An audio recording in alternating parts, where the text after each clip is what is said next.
Saludos jóvenes amigos y bienvenidos. En este video vamos a hablar de uno de los principales medicamentos utilizados en el tratamiento del asma.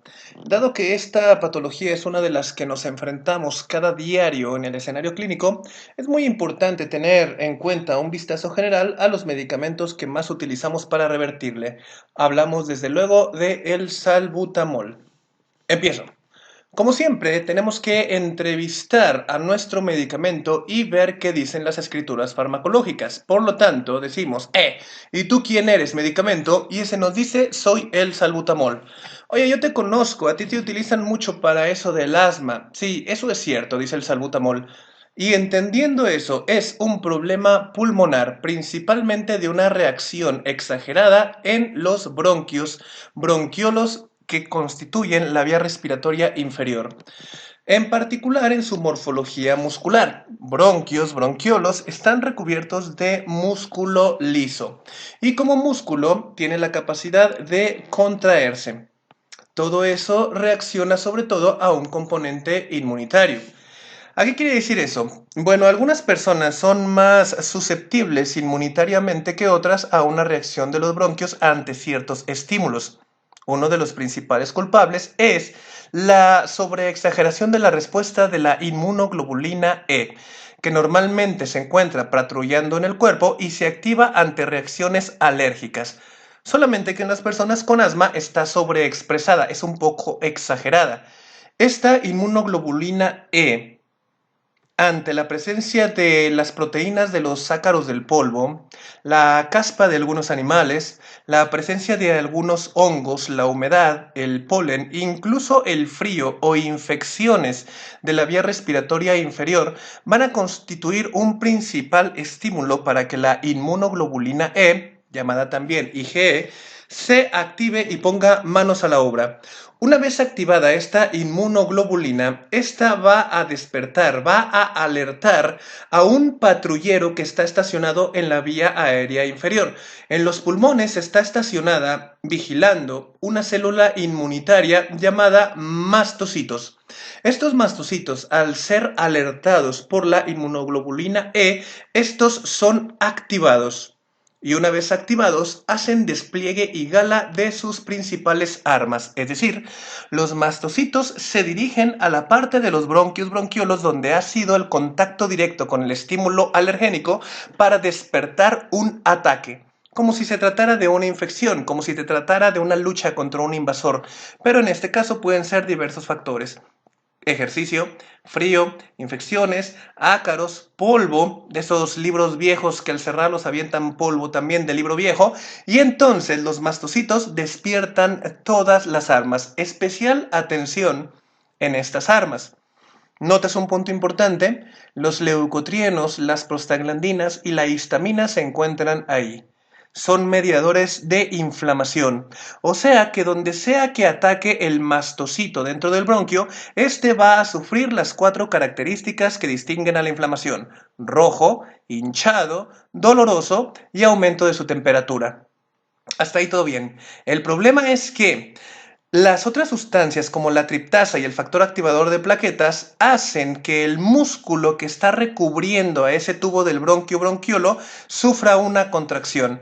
Y tú y yo sabemos que un músculo contrayéndose aumenta su grosor. La patada es que es muy poco conveniente en una estructura tubular como lo sería los bronquios y los bronquiolos dentro del pulmón. Son estructuras tubulares cuyos músculos al hacer contracción se van a engrosar y van a cerrar la entrada y sobre todo la salida del aire. El verdadero pleito en una persona con un ataque asmático no es que el aire no entre, sino que ya no sale. Ese engrosamiento del bronquio bronquiolo genera un mecanismo de válvula. El aire entra, pero queda atrapado en los alvéolos y ya no puede salir. Ya donó el oxígeno que venía trayendo, pero ya no puede salir y por lo tanto no puede dar paso a aire nuevo cargado con nuevo oxígeno. Y entonces tenemos que es un problema predominantemente expiratorio. El problema del asma es que no pueden sacar el aire y meter aire nuevo con oxígeno. Desde luego condición que se mide con un estudio llamado la espirometría y la medición de la fracción de aire expulsado en el primer segundo, pero ya hablaremos de eso en su momento, en la clase que respecta.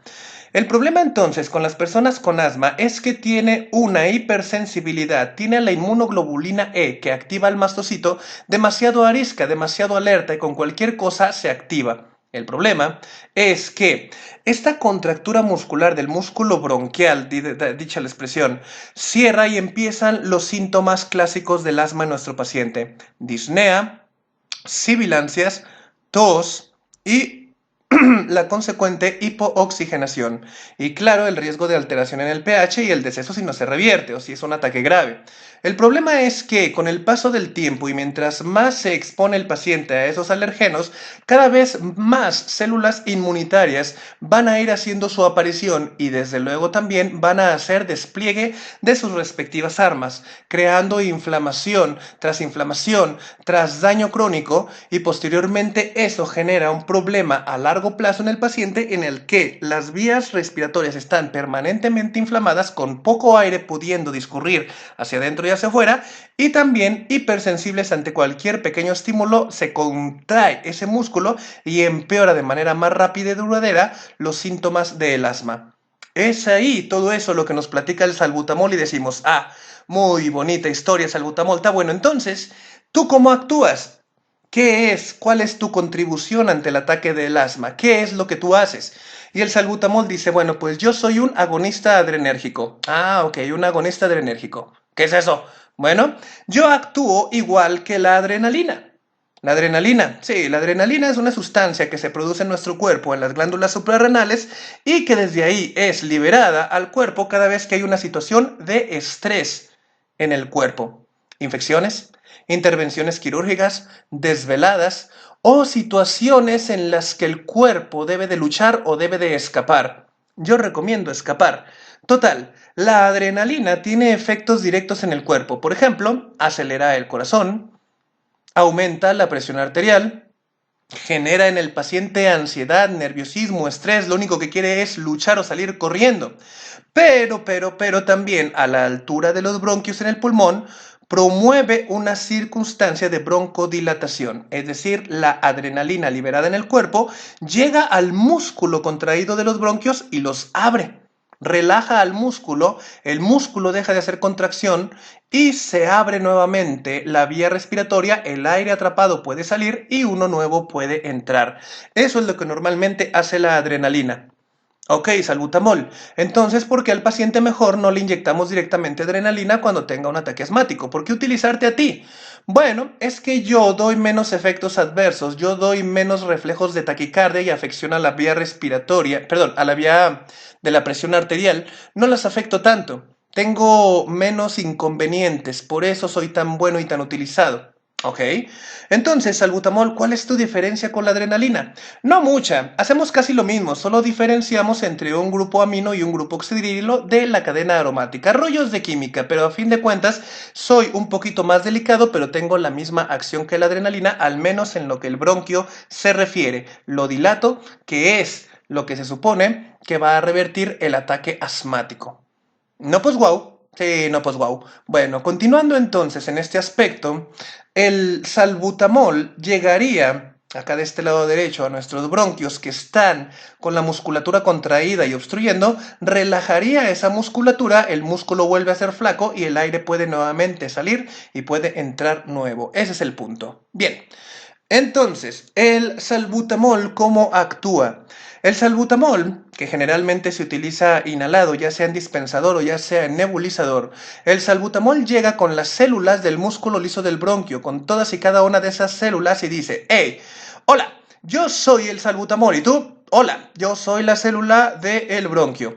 Y tú dices, hey, salbutamol, aguanta. Si a ti te están inhalando, ¿cómo es que vas a llegar específicamente a las células de la vía respiratoria del músculo liso? Ah, bueno, dice el salbutamol, es que sabes, las células del músculo liso de tus bronquios tienen receptores específicos llamados beta 2.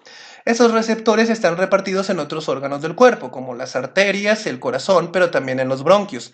Esos receptores hacen que estas células se embonen con la adrenalina y por lo tanto también embonan conmigo, enlazan conmigo. Una vez enlazado yo le digo, ok, ¿quién eres? Soy el salbutamol, célula, ¿qué te pasa? Mi problema es que estoy contraída, estoy haciendo mucha fuerza, ¿por qué?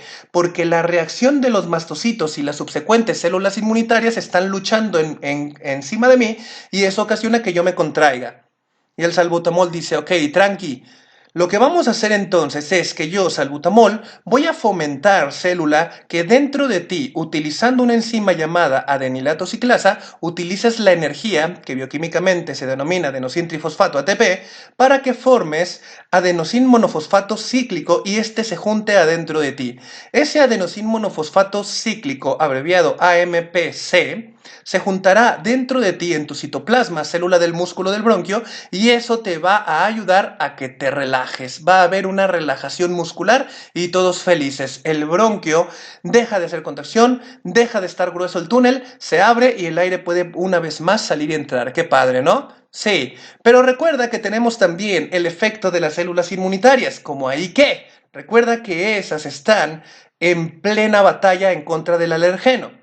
Ah, dice el salbutamol, bueno, yo también tengo palancas ahí. Yo voy a ir con los mastocitos y voy a decir, mastocitos, relajen, tranquilos. ¿Por qué? Porque si están liberando inflamación, el músculo se contrae y si el músculo se contrae, no respiramos y nos morimos todos. Así que, ¿qué tal si le dan a la calma un poco? Y el mastocito es de esa manera que se controla y disminuye la reacción inflamatoria. No tan potente como lo haría un corticoide, pero sí tiene influencia directa en disminuir el despliegue de sus armas. También, afortunadamente, este salbutamol, al igual que la adrenalina, tiene efecto directo en los cilios bronquiales, las escobetitas microscópicas que normalmente barren la basura y a los invasores. Este adrenalina salbutamol, que hacen el mismo efecto, aumenta la función de barrido. Es decir, que si por ahí hay polen atorado, por ahí hay caspa de animalito atorado, los cilios van a barrerla para sacarla más pronto y así dejar de estar exponiéndose a ese alergeno y los inmunoglobulina E deje de estar insistiendo en activar mastocitos. Además, el salbutamol tiene efecto en la microvasculatura. Cuando hay un ataque asmático, las pequeñas arterias del pulmón liberan pequeñas cantidades de agua que diluyen el sodio local y generan edema. Y ese edema, aunado a la reacción inflamatoria, aunado a la contracción muscular bronquial, obstruyen todavía más el bronquio y el paso del aire. Pues el salbutamol, con su efecto tipo adrenalina, lo que hace es cerrar esa pequeña vasculatura para que ya no pueda seguir sudando agua al exterior del intersticio y la inflamación, el edema, vaya revirtiendo y la estrechez del bronquio sea cada vez menos. Qué padre, ¿no? No, pues wow, eso sí, bien. Ea, profe, salbutamol, ¿qué? ¿Tú te inhalas por salbutamol o por dispensador, o por inhalador, o por nebulizador? Ajá. ¿Cuánto tiempo tardas en hacer efecto? Alrededor de unos 30 minutos alcanzo mi efecto máximo y este puede durar alrededor de 6 a 8 horas. 6 a 8 horas que ando rondando principalmente en la vía respiratoria y posteriormente la mayoría de mí se va a ir por la orina.